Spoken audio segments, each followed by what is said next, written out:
Hey guys, what's going on? MassGFX here. Today I'm going to bring you another Photoshop tutorial. In this tutorial I'm going to be showing you how to create the glowing neon line effect here. Now there are quite a few tutorials up on this already. However, there are very few tutorials that show you how to create the different color flows here. So it's a very simple effect, and I feel a lot of you guys would really enjoy to see this one. So what we're going to go ahead and do is bring up our image. As you see, it's the same image, just going to start from scratch here. First thing you want to do is bring up a new layer, and then we're going to bring up our pen tool. We're going to make sure it's selected on the middle one right here on your path selection, and what it's going to allow us to do is click and make points here, and it won't fill them in. So now that we have that selected, what we're going to do is we're going to take our pen tool, we're going to click to make a point, then we're going to click and make another point. We're going to continue holding down our left mouse button, and we're going to drag off into a diagonal direction until it creates a nice little curve right there. And we're going to continue to do this all the way around her body. You can get as close or as far away as you want. What I'm doing for here is trying to continue with the shape of her body. And then we're going to get it nice and thin at the bottom there. Alright, now that we have that done, the next step we're going to want to do is bring up our brush tool. So we're going to hit our B key, and then we're going to right click, and we're going to scroll up to the top here. And for this one, for the image on this, I'm going to be selecting the brush size of 9. And what we're going to do is go back to our pen tool, and then we're going to right click, we're going to hit stroke path, we're going to make sure it's set on brush and click OK. As you can see, it just stroked the entire brush path that we just made with the brush size that we selected and the color that we have. Now, in order to get these lines off, you have to do is hit enter one more time. Now, and as you can see, it's just one plain color right here. Now, this is where I'm going to show you how to create the multi-color effect. What we're going to do is we're going to create another new layer. We're going to again hit up our B key. We're going to right click.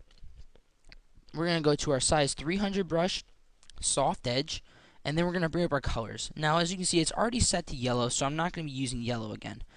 For this, I'm going to be selecting a hot pink first. I'm just going to hold down my left mouse button and then go over, certain parts of the line. And then again, I'm going to bring up another color. This for selecting, I'm going to select a nice blue. And continuing following along the path. Again, selecting another color, and I'm going to do a neon green. And you do not have to be super precise about this, guys. Don't worry about, zooming in and getting as close as you can to the lines. You don't have to worry about that, and I'll show you why here in a second. So for the last color, I'm going to select white and just get all that. As you can see, it's a complete mess right now, and it doesn't look anything like what I showed you before. Now, here's how you fix that problem. What we're going to do is, if you go up to your layer where you did your brushes, and you hold down your Alt key, and then you go in between your pen layer and your brushes layer, and you click, and you'll see a little thumbnail pop up. Now, if you click on that, it will create a clipping mask to the line that you just made. So as you can see, we have that nice little, color effects right here. And next we're going to do is we're going to bring it out and add that neon, the really nice glow effect to it.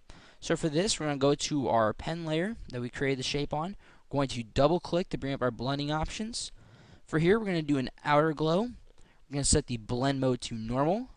We're going to set the color to white for this one. Opacity to 100%. And you can mess with the spread and size as much as you wish. And we're going to set it to about 8. And the next thing we're going to do is we're going to add a stroke. We're going to set the size to 1. Set the color to white. And it'll create just a little bit, it'll add a nice little stroke on the outside of it just to bring it out a little bit more. Go ahead and click OK. And from here we're going to give it that effect where it's behind and coming in front of her body. So in order to do this, we're going to zoom in a little bit. We're going to bring up our eraser tool. We're going to make sure it's selected on the, for me, I like to have it on the soft edge eraser. Now, as you can see, what this is going to do for us is if we hold here, it doesn't exactly erase like a normal brush would, or a normal eraser, I'm sorry. But what this will allow us to do is we can get really, a really nice selection here as close to her head as possible, because it will slowly, fade away the pixels of the brush that we did. So we can get nice and close here. And I'm not being, super precise on this, guys, so don't, don't hold it against me here. I'm just trying to make this a really fast and easy tutorial. Of course, when you're going to do this on your own images, you're going to be, a lot more precise than what I'm being. But while I'm erasing this, some ideas that you guys could do for this effect. You could do them on video game characters. If you're creating a desktop wallpaper and you need something to just kind of bring it out, if it just seems a little plain and simple, you can do it on that. Um, it's just a wide range of things you can do with this effect. So we're just gonna go ahead and erase this last bottom part here, like so. Alright, now that we have that done, we can zoom back out. And I see it's a little bright for me. It wasn't that bright in our first one, as you can see.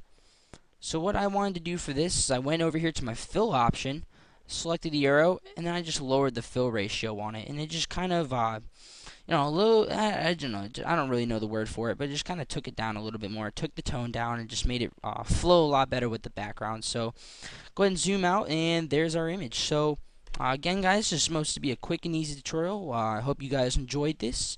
But other than that, guys, take it easy.